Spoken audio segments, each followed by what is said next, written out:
Ce matin, vous avez peut-être utilisé un produit L'Oréal sans même le savoir. Un shampoing Garnier, un parfum Yves Saint Laurent ou même une crème CeraVe. Eh bien, tout ça, c'est L'Oréal. 37 marques et des milliards de produits vendus chaque année. Comment une entreprise reste numéro 1 mondial de la beauté face à des concurrents de taille et des consommateurs de plus en plus exigeants? C'est ce que nous allons décrypter dans cette vidéo. Le groupe L'Oréal, c'est 37 marques qui vivent chacune dans leur propre écosystème sans que les clients fassent le lien entre elles. Et ça, c'est complètement voulu. Concrètement, le groupe a 4 univers distincts. Le grand public avec des marques comme Garnier et Mixa, souvent présentes dans les supermarchés. Le luxe avec les divisions beauté d'Yves Saint Laurent, Prada et j'en passe. Ensuite, la dermocosmétique pour les pharmacies. Et le professionnel destiné en priorité aux salons de coiffure. Ça représente un gros avantage. Si un segment ralentit, les autres compensent. En 2024, par exemple, le secteur du luxe a souffert en Chine. Mais en parallèle, la dermocosmétique explosait parce que ce sont des produits nécessaires au quotidien.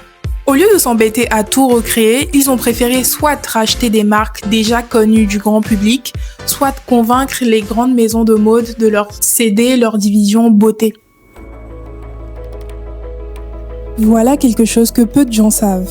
Avec leurs 21 centres de recherche répartis dans le monde, L'Oréal dépose plus de 500 brevets chaque année. La recherche et développement, c'est leur bouclier. Chaque innovation brevetée devient un argument de vente. Pour exemple, on a le Meroxyl, filtre solaire breveté et exclusif à leurs produits. Et c'est une des raisons pour lesquelles leur crème solaire Anthelios est autant recommandée par les dermatologues. Mais derrière ces brevets, il y a un capital difficile à reproduire par la concurrence. Il repose sur 115 ans de données sur tous les types de peau, tous les types de cheveux et surtout toutes les habitudes de consommation. Un concurrent peut copier une formule, mais il ne peut pas copier une base de données construite sur un siècle. Et c'est ce capital qui leur permet d'aller encore plus loin en devenant une beauty tech compagnie. Leur DG l'assume. En exploitant la technologie, L'Oréal est positionné pour inventer le futur de la beauté. Et quand on voit ce qu'ils sortent, difficile de les contredire. Entre le Color Sonic qui applique votre coloration plus facilement, l'applicateur de maquillage conçu pour les personnes à mobilité réduite et de nombreuses autres innovations, il y a du choix. On arrive au point qui résume tout. Beaucoup de marques essaient de battre L'Oréal sur un segment. Et parfois, elles y arrivent. Mais le groupe sait s'adapter assez rapidement. Quand Fenty Beauty a sorti une quarantaine de fonds de teint et bousculé tout le marché, L'Oréal a suivi en élargissant ses gammes. Pensez-y comme ça, si un concurrent bat L'Oréal Paris sur le marché grand public, il reste encore les branches luxe et pharmacie. Pour vraiment menacer L'Oréal, il faudrait être meilleur sur tous ces fronts en même temps, dans 150 pays, et avec les mêmes capacités de distribution. C'est structurellement impossible pour un seul compétiteur. La vraie force de L'Oréal, ce n'est pas d'être le meilleur sur tous les segments. De toute façon, il ne l'est pas. Ce qui le rend imbattable, c'est son modèle systémique.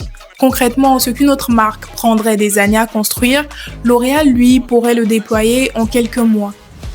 Et il y a un truc assez sous-estimé, l'actionnariat stable. La famille Bettencourt est actionnaire principale depuis toujours, une stabilité qui leur donne une marge de manœuvre que peu d'entreprises cotées en bourse ont. Ils peuvent investir plus d'1 milliard d'euros en recherche et développement chaque année parce qu'ils pensent aux résultats dans 10 ans, pas uniquement à celui du prochain trimestre. Dans les années 70, L'Oréal lance la coloration Préférence, la plus chère du marché à l'époque. Preference by L'Oréal. Le problème, comment justifier ce prix sans brandir pour une énième fois la composition comme seul argument de vente? Chez McCann, une agence publicitaire new-yorkaise, la conceptrice Elon Specht a la réponse. En 5 minutes, elle écrit 4 mots. Because I'm worth it. En français, Parce que je le vaux bien. Parce que je le vaux bien. Parce que je le vaux bien. l'idée est simple mais révolutionnaire. Vos cheveux méritent d'être traités avec soin. Et dépenser autant pour ça, ce n'est pas du gaspillage, mais du respect envers soi-même. En psychologie du consommateur, c'est ce qu'on appelle l'autorécompense. L'achat devient la conséquence d'un sentiment d'estime de soi, pas d'une décision rationnelle. Et aujourd'hui, ce slogan traduit dans plus de 40 langues fonctionne toujours. L'Oréal n'est pas le numéro 1 parce que ses produits sont magiques. C'est une entreprise qui a compris une chose fondamentale. La beauté, c'est un besoin humain profond. Un besoin qui traverse les cultures, les générations et les revenus. Et tant qu'il y aura des gens qui veulent prendre soin d'eux, se sentir bien dans leur peau, L'Oréal sera là, avec la bonne marque et au bon prix. Souvent, sans que vous ne le sachiez vraiment. La prochaine fois que vous achetez un produit cosmétique, regardez l'étiquette. Vous risquez de trouver L'Oréal là où vous ne l'attendiez pas.